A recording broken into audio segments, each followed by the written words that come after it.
Baik, jadi yang terkait dengan tadi untuk perluasan ke sektor pariwisata, itu memang kita melihat bahwa sektor pariwisata, terutama Horeca juga sedang mengalami tekanan. Oleh karena itu, yang kemarin kita sudah berikan ke Padat Karya, kita perluas ke pariwisata. Dan diharapkan 482.000 orang bisa memanfaatkan, dan benefitnya mereka bisa memanfaatkan angka 60.000 sampai 400.000 tambahan ke orang per orang, sehingga kita berharap bahwa ini daya beli bisa terjaga juga. Dan kemudian tadi terkait dengan dana, memang 16T itu hanya sampai 2025, jadi bukan 2026, dan itu sebagian program sudah ada di kantongnya kementerian masing-masing, seperti PU, PERA sudah ada di kantong masing-masing, BPJS ada di BPJS, kemudian ada beberapa yang sektor lain yang sudah disediakan oleh Pak Menkyu. Mungkin silakan. Hanya menjawab sedikit aja yang tadi apa, angka defisitnya seperti apa. Yang paling besar tadi kan yang 2 kali 10 kilogram itu sekitar 7 triliun. Sudah ada uangnya kami sediakan, bukan berarti defisitnya melebar, tapi saya bisa perkirakan tuh setiap tahun tuh penyerapannya berapa sih anggaran kita. Tahun lalu kan ada sisa juga, saya bisa hitung sisanya berapa. Jadi daripada sisa, tinggal 3 bulan lagi mungkin nggak kepake, saya pakai ke sana. Jadi ini hanya optimalisasi penyerapan anggaran supaya berdampak bagi perekonomian tanpa merubah defisit terlalu signifikan. Nanti kalau ekonominya tumbuh lebih bagus kan, kalau kita asumsikan rasio tax ratio-nya konstan, kalau PDB-nya tumbuh lebih cepat kan tax-nya lebih cepat juga. Jadi mungkin dampaknya ke defisit cenderung netral to positif. Tadi kalau apa tadi? Oh, yang bunga ya? Enggak, bunganya itu pada dasarnya ya. Jadi kan 200 triliun sudah masuk ke sistem. Uang itu bisa dipakai untuk Koperasi Merah Putih kalau sudah siap. Dan kami ada instruksi ke perbankan kalau mereka pakai untuk Koperasi Merah Putih, otomatis bunga yang kami charge ke mereka lebih rendah, jadi ke 2% dari sebelumnya, sekitar 4% ya. Jadi otomatis seperti itu. Jadi nggak ada lagi cost tambahan bagi Himbara ya. Jadi harusnya sih akan berjalan mulus. Cuma nanti kita gebrak-gebrak biar lebih cepat aja. Baik, masih ada?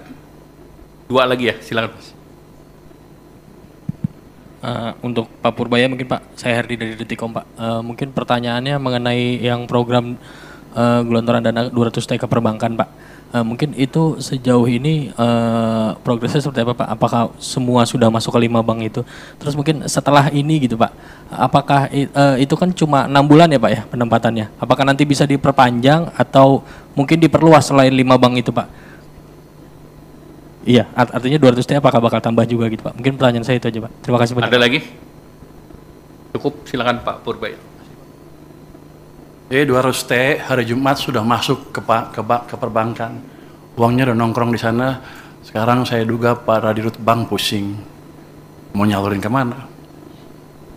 Tapi saya pikir dengan cara itu, paling enggak kalau mereka belum bisa nyalurin karena mereka punya uang lebih, dia nggak akan perang bunga lagi, bunga akan cenderung turun, itu akan berdampak ke ekonomi dengan itu sendiri ya. Bisa bunga pinjaman turun, bisa juga bunga deposit turun, yang jelas cost of money turun. Jadi yang punya uang nggak ragu untuk belanjain, yang mau pinjam ke bank nggak ragu untuk pinjam. Untuk alokasinya sebetulnya niat saya adalah suka-suka banknya. Tapi kalau banknya agak bingung, nanti ada guidance di mana mereka bisa memanfaatkan uang itu untuk membantu program-program unggulan pemerintah. Jadi win-win solution ya. Jadi kalau mereka bisa pakai saluran ya salurin, kalau nggak bisa ya ke situ. Jadi mudah-mudahan, hampir pasti ekonomi akan berjalan lebih cepat. Setelah 6 bulan, saya udah hitung, ini pertanyaan banyak orang, apakah setelah 6 bulan akan ditarik oleh pemerintah. Saya bisa hitung bahwa biasanya uang pemerintah yang disimpan di bank sentral itu lebih di atas itu. Jadi kalau 200 triliun aja tidak akan mengganggu kondisi saya. Dalam pengertian saya tidak harus terpaksa menarik dari perbankan kalau kepepet, kalau dalam keadaan kepepet. Jadi harusnya itu jumlah yang cukup sustainable untuk di bank maupun untuk berprata pembiayaan program pembangunan yang lain. Enggak, taruh aja di situ terus. Saya nggak perpanjang. Biar seperti itu. Jadi ini kan nggak ada termnya sebetulnya. Yang kemarin dia bilang 6 bulan itu salah. Yang anak buah saya selalu nulis. Pada dasarnya seperti itu aja. Seperti saya naruh uang di bank, suka-suka saya sampai kapan. Muter di situ supaya muter di perekonomian. Biar banknya mikir. Tambah, nanti kita lihat kondisinya. Sekarang aja udah pusing, lu minta tambah. Lu ngomong ke dirut bank deh. Dia udah pusing, aduh dikasih duit banyak nih, waduh. Tahu nggak Anda? Pada waktu saya mau nyalurin 200 triliun, banknya bilang apa? Saya hanya sanggup menyerap 7 triliun. Saya bilang enak aja. Kasih ke sana semua, biar mereka mikir. Jadi bukan saya lagi yang mikir, mereka yang mikir.